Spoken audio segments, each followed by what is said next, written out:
anak ng mahirap, lumaking salat sa yaman.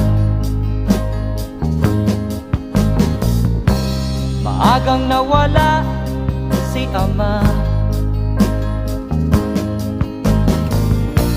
ang ina ko na may mahina na.